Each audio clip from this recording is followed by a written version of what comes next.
करने दीजिए, अध्यक्ष जी कर लेगी, मुझे पूरा भरोसा।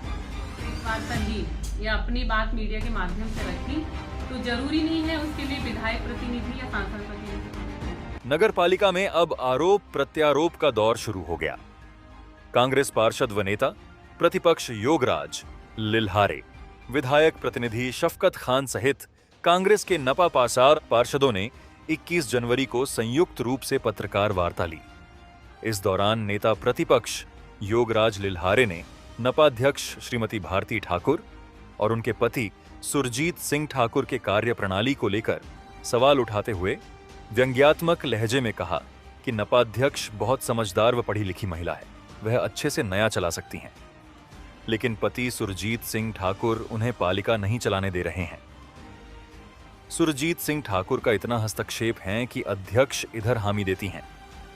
कुछ देर बाद पति के संदेश पक्षात होता यह कि वह हामी ना में बदल जाती हैं। प्रदेश के किसी भी नपा में 2 चेंबर नहीं है, परंतु बालाघाट नगर पालिका में अध्यक्ष का 2 चेंबर हैं, जिसमें एक में अध्यक्ष और पीछे वाले चेंबर में अध्यक्ष पति बैठते हैं। इस पूरे मामले में नपाध्यक्ष ने कहा कि आरोप प्रत्यारोप इसी प्रकार चलते रहे तो अमूल्य समय निकल जाएगा। हमारे समाज और शहरवासियों को कैसे लाभ पहुंचाए, यह सोच होनी चाहिए। प्रोटोकॉल की बात का उल्लेख करते हुए नपाध्यक्ष ने कहा कि प्रेस वार्ता में केवल विधायक को उनके नपाध्यक्ष रहते हुए कार्यकाल की याद दिलाई गई थी, जिसमें वे तात्कालीन जनप्रतिनिधियों के लिए कितना प्रोटोकॉल का पालन किया करते थे, यह बताया गया था। हम तो उन्हें विधायक के नाते पूरा सम्मान देंगे। अध्यक्ष जी को करने दीजिए, अध्यक्ष जी कर लेगी, मुझे पूरा भरोसा है। मैं उनके साथ बैठता हूँ, अपनी समस्या लेके जाता हूँ, तत्काल निराकरण, पर निराकरण को फिर कोई बाद में रोक देता है। हमारी अध्यक्ष जी बहुत समझदार और बहुत एक्टिव महिला है, उनको काम करने नहीं दिया जा रहा है, डिस्टर्ब किया जा रहा है। कल भी दिन भर घूम रहे थे, क्यों जाते हो भैया, दूसरे काम करो ना, अपने पार्टी के काम करो ना, कार्यकर्ताओं को फीडबैक दो, पार्टी कैसे जीतेगी। नगर पालिका में लग गए आप तो नैतिकता मुंजारे जी से सीख लीजिए। रही बात विधायक जी की, विधायक जी का नैतिक जिम्मेदारी है, शहर से उनको अच्छी लीड मिली है, हर वार्ड में जाएगी, निरीक्षण करेगी, हम बुलाएंगे। आपको यदि झूठा निरीक्षण लगता है तो आप स्वयं आइए, साथ में करते हैं, नगर का विकास भी होगा, समस्या जल्दी सुलझेगी। अध्यक्ष पति के द्वारा माननीय विधायक जी को ये बोला गया है 1 करोड़ रुपए उन्हें जिला चिकित्सालय में दिए, बिना प्रमाण के मेरे हिसाब से कोई चीज नहीं बोलना चाहिए। यदि कोई प्रमाण हो आपके पास तो बताइए, कौन सी निधि माननीय विधायक जी के द्वारा 1 करोड़ वहां दी गई है। 1 करोड़ रुपए एक ही जिला चिकित्सालय में खर्च किया जाएगा, ये मेरे पास। और उन्होंने ये भी बोला है कि मुख्यमंत्री विशेष निधि के जो 5 करोड़ रुपए माननीय विधायक जी को मिले हैं उसका हिसाब है, उनकी ये लिस्ट है 40 कामों की, मुख्यमंत्री विशेष निधि की। ये 40 कामों की पूरी सूची है, 1 से 40 तक। बालाघाट के 33 वार्ड, 10 पंचायत प्लस गर्रा से लेकर भांडा मुर्री तक के काम समाहित है इसमें। 2 काम की स्वीकृति मिलकर पैसे आ गए हैं और काम भी चालू है 42 लाख रुपए से। रानी कुठार और रामपुरी, बाकी के मुख्यमंत्री कार्यालय से पत्र जारी हुआ है कि पूरे कामों को स्वीकृति प्रदान किया जाए। इसमें 2 नंबर के भी काम है, 1 नंबर के भी काम है, 8 के भी है, 7 के भी है, 33 के भी है, 3 के भी है, 6 नंबर के भी काम है। ये पूरी लिस्ट है उनके मुख्यमंत्री विशेष निधि के 5 करोड़ के कामों। अभी स्वीकृति आने दीजिए आप, भूमि पूजन होंगे, आप लोगों को ही बुलाया जाएगा, उनको ही बुलाया जाएगा, सब दिख जाएगा।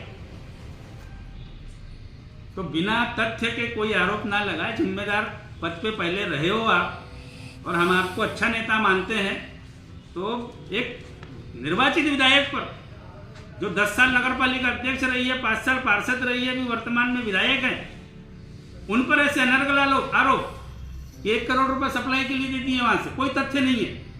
गौण खनिज जो माननीय विधायक जी ने वितरित की है पूरी लिस्ट है।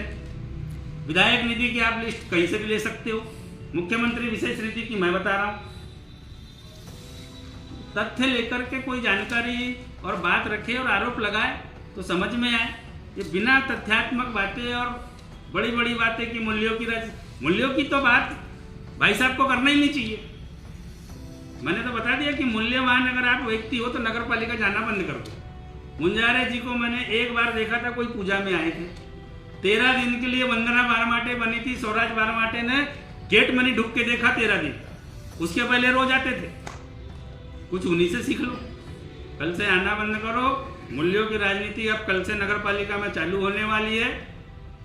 आम आदमी बन के आओ, अपनी समस्या बताओ और चले जाओ। धन्यवाद। आप ने पूछा था कि आखिर किस हैसियत से ये बात कर रहे हैं। देखिए, सबसे पहले तो मैं आपको बता दूं कि अगर उन्होंने कोई प्रेस वार्ता ली या अपनी बात मीडिया के माध्यम से रखी तो जरूरी नहीं है उसके लिए विधायक प्रतिनिधि या सांसद प्रतिनिधि होना जरूरी है। वे लोकतंत्र के एक नागरिक हैं, आम जनता है और भारतीय जनता पार्टी के वरिष्ठ कार्यकर्ता हैं। पूर्व नगर के मंडल अध्यक्ष हैं और 2 बार युवा मोर्चा के जिला अध्यक्ष रह चुके हैं। और इन सबसे बढ़ के वे एक आम जन हैं। और मैं आपको बता दूं, राष्ट्रपति से लेके एक आम जन तक हर एक व्यक्ति को एक तो जहां मताधिकार का अधिकार होता है, वहीं अपनी बात को पूरी दृढ़ता से और स्पष्टता से रखने का अधिकार उसे प्राप्त है। उसी अधिकार से उन्होंने वो वार्ता ली है, क्योंकि उन्होंने उस वार्ता में कहीं भी शब्द का प्रयोग नहीं किया है कि मैं एक विधायक प्रतिनिधि या सांसद प्रतिनिधि होने के नाते ये वार्ता ले रहा हूँ। उन्होंने किसी प्रकार की ऐसी कोई बात नहीं कही। जहां तक हैसियत जैसे शब्द का उपयोग किया गया है, तो मेरा मानना है कि एक गणमान्य, एक समझदार, एक सम्मानीय जनप्रतिनिधि को इस तरीके के शब्द उपयोग करना शोभा नहीं देता। हैसियत, औकात, ये सब हमको एक जनप्रतिनिधि होने के नाते शोभा नहीं देते। हर किसी का अपना अपना एक स्टेटस होता है, अपना अपना एक आत्मसम्मान होता है। और उन्होंने, मुझे नहीं लगता कि कोई गलत बात कही। उन्होंने यही कहा है कि हम सबको मिलके काम करना चाहिए। जैसे आप जनता के द्वारा चुने गए प्रतिनिधि हैं, हम भी नगर पालिका में जनता के द्वारा चुने गए प्रतिनिधि। यहाँ बैठा हुआ एक एक पार्षद, सभापति, हर कोई वोट के माध्यम से ही यहाँ आया है, अपनी मर्जी से कोई नहीं आया। हम सब लक्ष्य लेके आए हैं कि हमको कैसे आम जनता की, शहर की सेवा करनी, उसी भावना के साथ हम आए हैं। और अगर यही आरोप प्रत्यारोप चलते रहे तो हमारा जो कार्यकाल बचा हुआ वो भी ऐसे ही निकल जाएगा। इसलिए किसी भी प्रकार के मतभेद से हटकर और किसी भी प्रकार के वाद विवाद में ना पड़ के हम तो चाहते हैं कि वे भी अपना काम पूरी निष्ठा, ईमानदारी से करें। हम तो कर ही रहे हैं और हम सब मिलके करें, तो इसमें हमारे शहर की जनता, जनार्दन को, हमारे अपने लोगों को, हमारे समाज को इस चीज का फायदा मिलेगा। और मुझे नहीं लगता है कि उस प्रेस वार्ता में ऐसा कोई गलत, अपमानजनक शब्दों का उन्होंने प्रयोग किया है। शायद आपने भी सुना होगा, सभी ने सुना है, क्योंकि ये हमारी तहजीब में, हमारे संस्कारों में नहीं है कि हम किसी के लिए गलत शब्द प्रयोग करें। हमारे शब्द, हमारा चाहे कोई भी हो जनप्रतिनिधि, वो भारतीय जनता पार्टी का हो, अदर किसी पार्टी का हो, हम सबके लिए एक सम्मानजनक शब्द उपयोग करते हैं। और किसी भी दुर्भावना से ग्रस्त होकर हम कभी कोई काम नहीं करते। किसी भी प्रकार की घृणा या द्वेष की भावना हम किसी के प्रति नहीं रखते। वो तो एक प्रोटोकॉल की बात आई थी, तो प्रोटोकॉल की बात मैंने भी मीडिया के माध्यम से कही, क्योंकि मैं और मेरा परिषद का एक एक सदस्य, पार्षद और मेरा पूरा संगठन, हम हमेशा प्रोटोकॉल का ध्यान रखते हैं। प्रोटोकॉल जैसे शब्द का उपयोग इसलिए किया गया कि हम सिर्फ उन्हें ये याद दिलाना चाहते थे कि जब वो नगर पालिका अध्यक्ष थी तो उन्होंने प्रोटोकॉल का कभी ध्यान नहीं रखा। उस समय हमारे माननीय पूर्व कैबिनेट मंत्री गौरीशंकर बिसेन जी सांसद हुआ करते थे।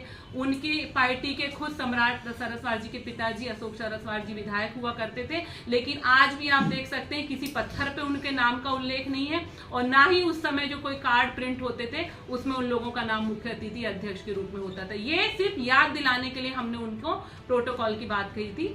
हमने कहीं उनको नीचे दिखाने की भावना से या गलत अपमानित शब्दों से हमने उनका उल्लेख नहीं किया है, तो इसमें बुरा लगने वाली कोई बात नहीं है। आपने बोले कि साथ में काम करने की बात कही अभी, जैसे अगर वो आपको आमंत्रित करते हैं। देखिए, ये तो समय की बात है, जरूरी नहीं है कि जिस समय वो अपने भ्रमण पे जा रही हैं तो उस समय मैं भी खाली हूँ। मेरे भी रोज शहर में अलग अलग कार्यक्रम रहते हैं कई जगह, वो तो एक मिसमैच होने वाली बात है। पूर्व निर्धारित अगर उनके भी कार्यक्रम हो, मेरे भी कार्यक्रम हो, तो हम अपने कार्यक्रमों को छोड़ के एक साथ अभी भी कई जगह हम एक साथ एक मंच को शेयर करते हैं, हम कई जगह मिलते नहीं, हैं, उन्होंने तो ये बैठते भी कहा हैं। कि आपके पारिवारिक कार्यक्रम में वो जाती हैं कैसे। बिल्कुल सम्माननीय है, हम बुलाते हैं तो वो आते हैं और आना भी चाहिए। लेकिन अच्छी आप बात लोग है। नहीं जाते, ये भी आरोप लगा। ऐसे तो कभी बुलाए नहीं है, मुझे ध्यान नहीं है। अभी भी वो जन्मदिन की बात कर रही, पर ऐसा कोई आमंत्रण पत्र तो हमारे पास आप देख सकते हैं कि कोई भी आमंत्रण पत्र ऐसा आया